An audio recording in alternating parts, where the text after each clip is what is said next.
어떤 사람이 성경을 읽다가 6월절이라는 말이 나오니까 5월에는 단오절, 7월에는 제헌절, 8월에는 광복절, 9월에는 중추절이 있는 것처럼 6월에는 6월절이 있는가 보다 라고 생각했다고 합니다. 오늘 성경에 말하는 6월절은 그런 6월절이 아닙니다. 6월절은 영어로 패스오버라는 단어인데 한자 그대로 넘을 유자에다가 넘을 원자를 사용했습니다. 하나님의 심판과 재앙이 넘어간 것을 기념하여 지키는 명절입니다. 6월절은 그 옛날 이스라엘 백성들이 애굽에서 종살이 하다가 해방된 것을 기념하는 이스라엘의 최고의 명절 중에 하나입니다. 그런데 6월절 의식의 유래는 다음과 같습니다. 이스라엘 백성이 애굽에서 나오기 직전에 하나님께서 그들에게 어린 양을 잡아 그 피를 문 좌우 설주와 임방에 바르도록 명령하셨습니다. 문설주와 임방 사진을 한번 띄워주세요. 문설주와 임방. 여기 이제 양쪽에 기둥이 대문에 있으면은 대문의 기둥이 좌우 왼쪽 오른쪽 설주고 그 가로지르는 막대가 임방입니다. 다음 그림을 한번 보여주세요. 다음 그림을 보면은 저와 같이 문설주와 임방에 피를 바르도록 했습니다. 그래서 그날 밤에 이 먼 여행을 떠날 차비를 하고 쓴 나물과 무교 전병과 함께 그날 잡은 어린 양을 불에 구워 먹되 머리와 창자 정강이 할 것 없이 모두 먹으라고 명령했습니다. 이렇게 말씀하신 후에 하나님께서는 애굽 전역에 걸쳐서 피를 바르지 아니한 집마다 그 집의 장자를 비롯해서 가축의 처음 낳은 것까지 모두 다 심판하여 죽게 만드셨습니다.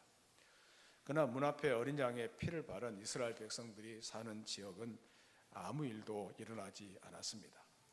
이렇게 해서 이스라엘 백성들은 바로의 학정에서 풀려나 약속의 땅, 가나안 땅으로 향할 수 있었던 것입니다. 그런데 이스라엘 백성들이 애굽을 떠나 가나안으로 향해 간 것은 오늘날 주님의 성도들이 세상과 죄악을 떠나 천국으로 향하는 것을 보여주는 모형이고 그림자이기도 합니다. 오늘 출애굽기 12장의 내용은 이처럼 단순한 얘기입니다. 그러나 매우 중요한 생과 사의 교리가 담겨 있습니다. 하나님께서 애굽을 심판하시기 전에 이스라엘 백성들의 생명을 보호하시려고 아주 단순한 대안을 제시하셨습니다. 모든 이스라엘 백성들은 집집마다 어린 양을 잡아 그 피를 문의 좌우 설주와 임방에 바르도록 하셨습니다. 그래야 그 피를 보고 심판의 천사가 그 집을 넘어가게 된다는 것입니다. 그래서 6월절입니다. 바싹 넘어간다는 그런 뜻입니다. 오늘 본문을 중심으로 해서 6월절이라는 제목으로 은혜를 나누고자 합니다.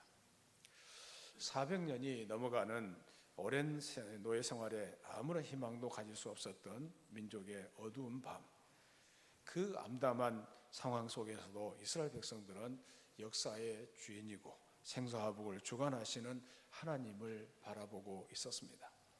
절망할 수밖에 없는 어둠 가운데서 하나님을 믿고 의지했던 그들에게 하나님께서 모세를 통해서 보여주셔서 이스라엘 백성의 엄청난 역사들을 보게 하셨습니다. 430년간의 사슬을 끊기 위해서 하나님께서 9차례의 엄청난 재앙의 역사를 일으키고 계셨지만은 애굽 사람들은 이스라엘 백성들을 풀어놓으려고 하지 않았습니다. 숨통을 조여오는 9가지 재앙이 밀려왔습니다. 피의 재앙, 개구리 재앙, 이의 재앙, 파리 재앙, 심한 돌림병, 악성 종기 우박, 메뚜기 흑암, 이런 재앙들이 애굽 땅에 덮쳐왔습니다. 그러나 숨통이 트이고 나면은 그들은 여전히 하나님의 요구사항을 거절했습니다. 하나님께서는 마지막 재앙을 준비하고 계셨는데 장자를 가장 중요하게 생각하는 애굽 사람들의 그 장자를 치시는 재앙을 일으키셨습니다. 하나님의 심판은 누구에게나 동일하게 보편적으로 임하고 있었습니다. 출애굽기 11장 4절 5절 말씀을 같이 읽겠습니다. 시작.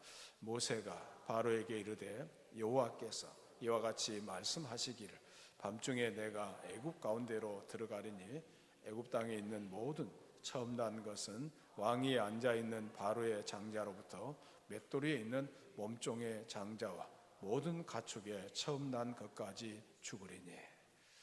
그러니까 하나님을 경외하는 사람들에게 주어진 말씀은 그 밤에 흠없는 어린 양을 잡아 그 피를 문설주와 임방에 바르라는 것이었습니다.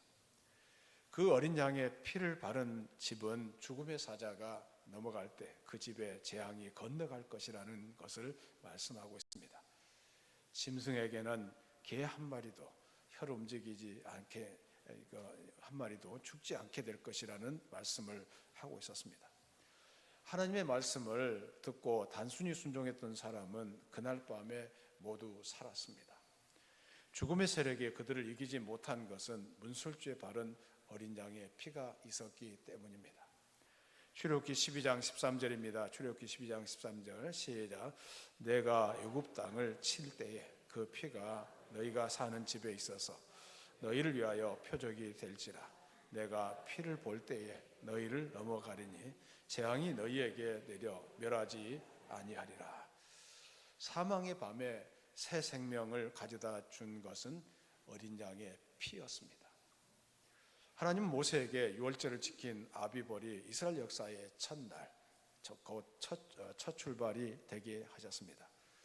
본래는 4월인데 이달을 정월로 지키라고 하신 것입니다. 결국 이 유월절이 이스라엘 국가의 신기원을 이루고 이날이 이스라엘의 공식적인 국가 발원의 날이 된 것입니다. 이스라엘 민족이 애굽에서 해방된 날이고 공식적인 국가의 발원이 된 날인 것입니다. 이스라엘 민족이 애굽에서 해방된 날이고 430년 동안 모든 복역을 다 마치고 자유를 얻은 날이기도 합니다. 이처럼 유월절은 지난 430년 동안의 과거가 다 청산되고 철회되는 새 생명이 시작되는 날이었던 것입니다. 그렇습니다. 이스라엘 백성들은 집집마다 어린 양을 잡아서 그 어린 양의 피를 문설주와 임방에 발랐습니다. 그래서 그들은 죽지 않고 살았습니다. 또 좀 더 적극적으로 해석한다면 그들이 죽지 않고 산 것이 아니라 어린 양의 피로 새 생명을 얻은 것입니다. 사랑하는 여러분, 모든 애굽 사람들은 집집마다 다 죽음의 심판을 받았는데 이스라엘 백성들은 어느 하나도 죽거나 다치지 않게 된 것입니다. 그 이유가 무엇입니까? 어린 양의 피가 있었기 때문입니다. 이스라엘과 애굽의 구별은 도덕이나 윤리적인 것에 근거한 것이 아닙니다. 오직 유월절 어린 양의 피에 의해서 구원받게 된 것입니다. 하나님의 눈은 하나님의 눈은 집에 있지 않았습니다. 하나님의 구원의 기준은 사람들이 사는 집의 크기, 규모, 평수, 화려함에 있었던 것이 아닙니다. 아파트나 다세대 통나무집, 대리석집, 오두막집 등등 어느 집이나 장려함이나 초라함이 있지 않았습니다. 그 집에 어린 양의 피가 있으면 구원의 은혜가 임하게 된 것입니다. 하나님의 눈은 집안에 있는 사람에게 있지 않았습니다. 하나님의 구원의 기준은 그 집안에 사는 사람들의 신분이나 인물됨, 성품이나 학력, 재력이나 정력이 있지 않았고 경력이 있지 않았습니다. 출애굽기 12장의 말씀에 의하면 왕의 아들이든지 신하의 아들인지 노예의 아들인지 어린 양의 피가 없는 그 집은 모두가 장자들이 다 죽어나갔습니다. 피 흘림이 없으면 죄사함이 은총이 없기 때문에 그렇습니다. 그리고 하나님의 눈은 피에 있었습니다. 하나님께서 애굽 땅을 심판하실 때 무엇을 보고 재앙의 여부를 결정하고 그렇게 당부하신 것입니까?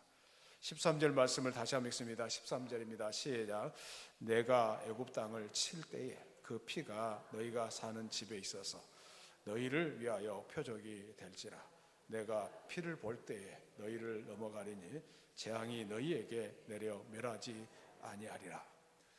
문설주와 임방에 발라져 있는 피를 보고 그리고 심판의 사자가 넘어간 것입니다. 여러분, 우리가 구원받고 심판을 받지 않게 되는 것은 우리의 도덕적인 행위나 업적에 있지 않습니다. 우리가 가진 재물 때문에 구원받는 것도 아닙니다. 어린 양의 피, 예수의 피 공로에 있다는 것을 알게 됩니다. 흠없는 유월절 어린 양이 성한 곳이 없는 죄인들을 위해서 대신 죽어 주셨습니다.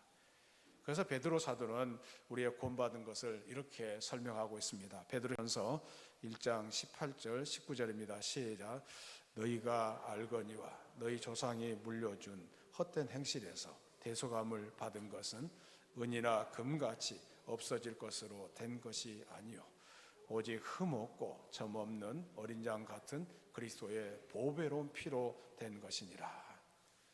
사랑하는 여러분, 우리의 구원은 오직 예수의 보배로운 피값으로 구원을 얻는 것입니다. 우리가 당해야 할 모든 죄의 값을 그의 보배로운 피로 대신 갚아주셨기 때문에 우리가 구원에 이르게 된 것입니다. 그래서 미국의 농아들이 사용하는 수화에서 예수님을 표현할 때는 오른손 가운데 손가락으로 왼손 손바닥을 찍어서 십자가에 못 박힌 것을 나타낸다고 합니다. 수화로 십자가를 표현할 때 한번 그림을 한번 띄워주세요. 바로 저와 같은 모습으로 손가락에 구멍을 뚫어서 십자가에 못 박히신 예수님을 표현한 것입니다. 십자가의 보혈, 예수님 때문에 우리가 구원을 받는 것입니다. 영국의 훌륭한 설교자였던 스펄전 목사님은 자기 교회를 이렇게 소개했습니다. 여러분, 우리 교회 강단에는 피가 있습니다. 우리 예배당에는 보혈이 흐르고 있습니다. 그렇습니다. 교회는 어린 양 예수 그리스도의 십자가의 보혈이 흐르는 곳이 되어야 됩니다. 우리 늘푸른 교회도 예수님의 보혈이 흘러넘치는 은혜로운 제단이 되어야 할 줄로 믿습니다. 그래야 하나님의 진노의 심판이 넘어갈 뿐만 아니라 우리가 죄 씻음을 받을 수 있는 것입니다. 어느 목사님이 설교하면서 요한일서 1장 7절에 있는 말씀, 그가 빛 가운데 계신 것 같이 우리도 빛 가운데 행하면 우리가 서로 사귐이 있고 그 아들 예수의 피가 우리를 모든 죄에서 깨끗하게 하실 것이요 라는 말씀이 있습니다. 그러면서 예수의 피가 우리의 모든 죄를 씻어주신다라고 말씀을 전했습니다. 그러자 한 무신론자가 벌떡 일어나서 이렇게 물었습니다. 어떻게 예수님의 피가 우리를 씻습니까? 설명해 보십시오. 목사님이 잠시 묵상하다가 이렇게 대답했습니다. 물을 마시면 어떻게 목마름을 해결시켜 줍니까? 그랬더니 그 무신론자가 하는 말이 나도 모릅니다. 그러나 그것은 사실이 아닙니까? 그때 목사님이 이렇게 설명했습니다. 나도 예수님의 피가 죄를 씻는지 모릅니다. 그러나 그것은 사실입니다. 여러분, 믿어보면 체험할 수가 있는데 믿지 않고 머리로 트집만 잡는 사람은 구원을 받을 길이 없습니다. 구원의 길로도 갈 수가 없는 것입니다. 여러 해 전에 세계 각 종교의 대표자들이 시카고에 모여서 회의를 가졌는데 조셉 쿡 목사님이 이런 말을 했습니다. 여러분, 큰 슬픔에 잠긴 한 여인을 소개하게 됨을 죄송하게 생각합니다. 이 여자는 사람을 죽이고 손이 피로 더럽혀져서 이 여자의 죄를 씻어줄 수 있는 방법이 있습니까? 라고 질문했는데 모두 침묵하고 있어 아무도 대답하지 못했습니다. 그때 한 사람이 눈을 들어 하늘을 쳐다보더니 조셉 박사님, 당신은 이 큰 죄를 없앨 수 있는 방법이 있습니까? 라고 질문했습니다. 조셉 박사님이 잠시 침묵하다가 큰 소리로 이렇게 말했습니다. 예, 있습니다. 사도 요한이 대답해 줄 것이니 들어보십시오. 하나님의 아들 예수의 피가 우리를 모든 죄에서 깨끗하게 하실 것이요 라고 대답했습니다. 동서양의 어떤 종교도 죄의 문제, 죽음의 문제를 해결할 수는 없지만 오직 예수 그리스도의 복음만이 죄와 죄의 문제, 죽음의 문제를 해결할 수 있는 줄로 믿습니다. 종교개혁을 단행했던 신앙의 영웅 마르틴 루터가 몹시 아파서 병상에 누워있는데 어느 날 마귀가 들어와서 루터를 비웃듯이 응시하더니 승리의 미소를 지으면서 안고 있는 큰 두루마리 책을 마루에다가 두루루 펼쳐 놓는 것입니다. 거기에 보니까 루터가 평생 지은 죄가 다 기록되어 있었습니다. 루터는 주눅이 들고 낙심이 되어 침묵하고 있다가 갑자기 깨달은 것이 있었습니다. 큰 소리로 너는 한 가지 잊은 것이 있구나. 이것은 다 사실이다. 그러나 예수 그리스도의 피가 이 모든 죄를 씻었다라고 외치니까 참소하는 마귀와 두루마리가 사라져버리고 말았다고 합니다. 예수 그리스도의 피가 우리를 죄에서 해방시켜 주시고 율법에서 해방시켜 주시고 사망에서 해방시켜 주시고 저주에서 해방시켜 주심을 확실히 믿기를 바랍니다. 그러면 유월절 속에 두 가지 중요한 개념이 포함되어 있는데, 첫째는 뭐냐면은 하나님의 심판이 넘어간다는 것입니다. 이윽고 큰 재앙의 날이 임하여 왔습니다. 이 날은 어떤 날입니까? 하나님께서 그의 권세와 능력을 나타내시는 날이고 친히 영광을 받으시는 날입니다. 만천하에 그 두려우신 이름을 증거하는 날입니다. 하나님께서는 애굽 땅의 모든 처음 난 것, 그 바로의 맏아들로부터 시작해서 옥에 갇힌 사람들, 장자까지, 그리고 처음 난 모든 가축까지 다 치셨습니다. 그 밤에 바로와 그의 모든 신하와 모든 애굽 사람이 자다가 벌떡 일어났고 그 아들들의 죽음으로 인하여 큰 부르짖음이 있었습니다. 어느 누구의 집도 빠지지 않고 모든 장자가 다 죽은 것입니다. 성경에 보면은 죽지 않은 집이 한 집도 없었다. 모든 가정이 다 초상이 난 것입니다.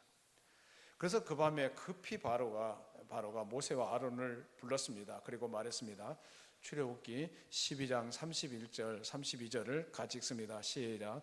밤에 바로가 모세와 아론을 불러서 이르되 너희와 이스라엘 자손은 일어나 내 백성 가운데서 떠나 너희의 말대로 가서 여호와를 섬기며 너희가 말한 대로 너희 양과 너희 소도 몰아가고 나를 위하여 축복하라 하며.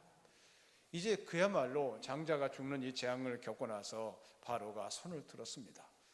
설마 이런 일이 일어날 것이라고 생각지 못했습니다. 실제로 자신의 아들이 죽을 줄은 꿈에도 알지 못했던 것입니다. 그러나 하나님의 심판은 무서운 것이었고 그 고통은 너무나도 뼈아픈 것이었습니다. 이에 바로는 서둘러 백성을 내보내려고 했고 바로뿐만 아니라 애굽의 모든 백성들도 속히 그 백성을 내보내려고 했습니다.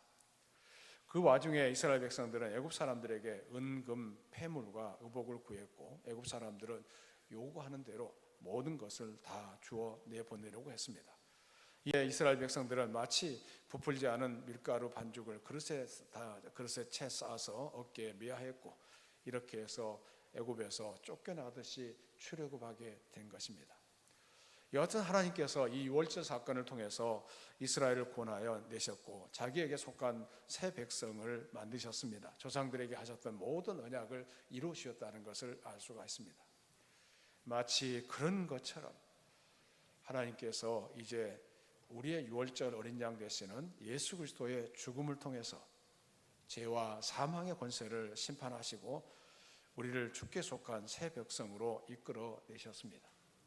죄와 사망 아래에서의 삶에서 구원하여 내신 것입니다. 그래야 아담 이후에 모든 조상들에게 하셨던 모든 언약을 진정으로 성취하셨던 것입니다.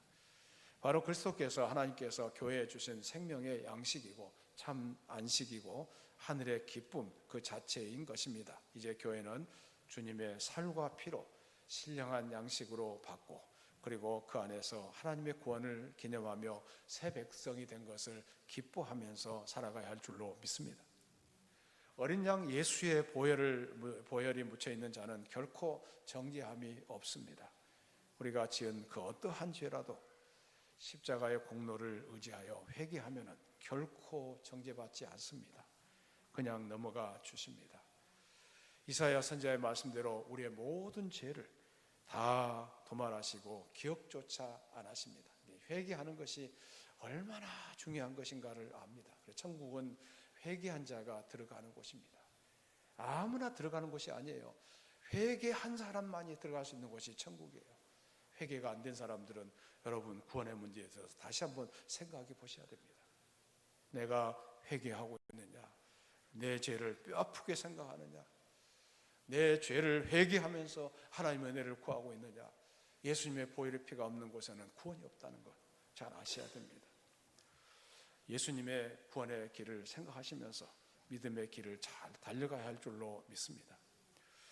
그래서 예수님께서 우리의 죄를 다 깊은 바다에 던지신다고 했으면 어느 신학자는 이렇게 해석했습니다. 하나님께서 우리의 죄를 바다 깊은 곳에 빠뜨리시고는 이런 경고문을 써 놓으셨습니다. 낚시 금지라고 써 놓으셨습니다. 바다 밑 깊은 곳에 던져진 죄를 다시 낚시해서 건져낼 필요가 없다는 것입니다. 우리가 254장 찬송가를 불렀잖아요. 내 주의 보혈은 정하고 정하다. 내 죄를 정케 하신 주 날 오라 하신다. 내가 주께로 지금 나오니 십자가의 보혈로 날 씻어 주소서. 또 5절에 보면은 그 피가 마음속에 큰 증거가 됩니다. 내 기도 소리 들으사 다 허락하소서. 내가 주께로 지금 가오니 십자가의 보혈로 날 씻어 주소서. 사랑하는 여러분, 우리가 예수님의 십자가 보혈을 믿는 한 하나님의 심판이 넘어가는 6월절 인생이 될 줄로 믿습니다. 예수님의 십자가 보혈을 의지하지 않으면 안 된다는 것입니다. 푸른교회도 오늘 와서 예배 드리잖아요. 우리는 구약시대 같이 번제물을 가지고 오는 것도 아닙니다. 아무것도 가지고 온 것이 없지만은 한 가지 믿음은 있어야 됩니다. 예수님이 나를 대신해서 십자가에 달리셨다는 이 믿음을 가지고 지금도 예수님의 보혈의 피가 우리 가운데 흐르고 있기 때문에 하나님은 우리의 예배를 받아주시는 것입니다. 두 번째, 파괴자의 재앙이 넘어간다는 뜻입니다. 사탄의 모든 환난으로부터 보호해 주신다는 말씀인 것입니다. 13절에서는 그 어떠한 파괴적인 재앙도 너희를 다치게 하지 않겠다고 말씀하고 있고, 또 12장 출애굽기 12장 23절에 오면은 파멸의 사자가 너희의 집에 들어가는 것과 그리고 너희가 너희를 치는 것을 절대로 허용하지 않겠다고 말씀하셨고, 27절에 보면은 애굽 사람을 치실 때 이스라엘 백성의 집을 보호해 주시겠다고 말씀하셨습니다. 이 단어는 날개를 펼치듯이 보호해 주신다는 뜻인데, 새가 날개를 펴고 둥지의 새끼를 보호하는 것처럼 우리를 감싸주고 돌보아 주신다는 말씀인 것입니다. 전능하신 하나님이 날개를 펼쳐서 덮어주시고 보호해 주신다는 것을 말씀하고 있는데, 예수님의 말씀대로 암탉이의 날개가 새끼를 보호하는 것을 뜻합니다.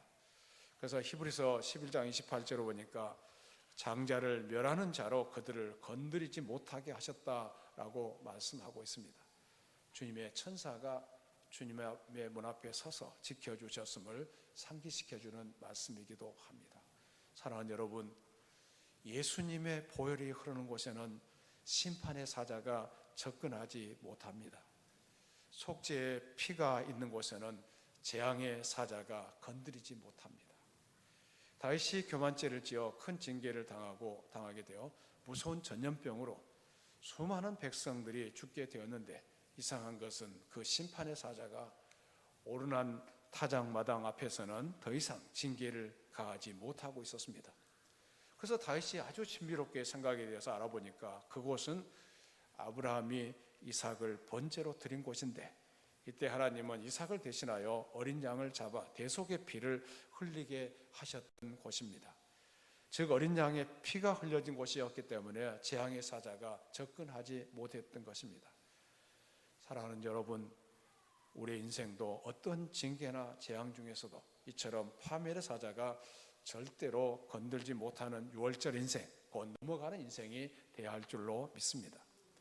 그리고 6월절은 새 생활의 시작되는 날이기도 합니다. 6월절은 이스라엘 백성이 드디어 430년 동안의 노예 생활을 훌훌 털고 새로운 신분으로 출발하고 도약하는 새 생활의 출발점이었습니다.